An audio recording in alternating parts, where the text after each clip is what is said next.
Operation സിന്ദൂറിനെ കുറിച്ച് ലോകത്തിന് മുന്നിൽ വ്യക്തമായി വിശദീകരിക്കാൻ കഴിഞ്ഞെന്ന് doctor Shashi Tharoor M P. ഭീകരതയ്ക്കെതിരാണ് ലോകരാജ്യങ്ങളുടെ ശബ്ദം. കോൺഗ്രസിന്റെ ആരോപണം ചർച്ച ചെയ്യാൻ സമയമുണ്ടെന്നും വിദേശ രാജ്യങ്ങൾ അതിനുള്ള വേദിയല്ലെന്നും ഡോക്ടർ തരൂർ വ്യക്തമാക്കി.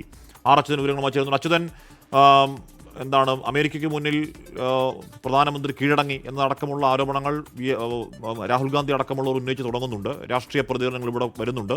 അതിലെന്തായാലും തൽക്കാലം തരൂർ പ്രതികരണത്തിനില്ല, അല്ലേ?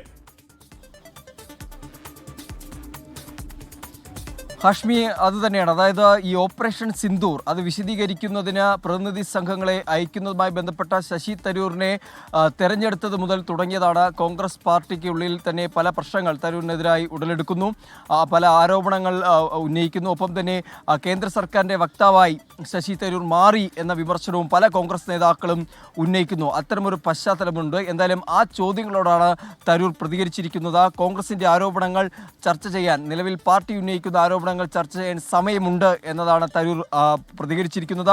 വിദേശ രാജ്യങ്ങളിൽ വച്ചല്ല അത്തരത്തിലുള്ള ഒരു ചർച്ച ചെയ്യേണ്ടത്, മറിച്ച് താൻ മടങ്ങി എത്തിയ ശേഷം മറ്റു വിഷയങ്ങളിൽ ചർച്ചകളാകാം എന്നാണ് ശശി തരൂർ അറിയിച്ചിരിക്കുന്നത്. തന്നോട് ഒരു നേതാക്കളും ഒരു തരത്തിലും വിമർശനം തന്നോട് നേരിട്ട് അറിയിച്ചിട്ടില്ല. രാജ്യം ഒന്നിച്ചു നിൽക്കേണ്ട സാഹചര്യമാണ് ഇപ്പോഴുള്ളത്.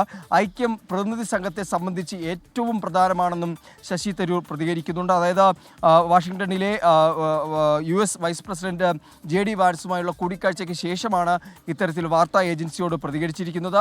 മറ്റൊന്ന്, ഇന്ത്യയുടെ സന്ദേശം വിജയകരമായ ലോകത്തിന് മുൻപിൽ അവതരിപ്പിക്കാൻ ഈ സംഘത്തിന് കഴിഞ്ഞു എന്നുകൂടി പറയുന്നുണ്ട്. എന്തായാലും നിലവിൽ തരൂരിനെതിരായി ഉയർന്ന വിമർശനങ്ങളിൽ തരൂർ ഒഴിഞ്ഞു മാറുകയാണ്. മറിച്ച് രാജ്യത്ത് തിരികെ എത്തിയ ശേഷം അക്കാര്യങ്ങളിൽ പ്രതികരിക്കാം എന്നാണ് തരൂർ അറിയിച്ചിരിക്കുന്നത്. ഓക്കെ, അച്യുതനാണ് വാർത്തയുടെ വിവരങ്ങൾ നൽകിയത്.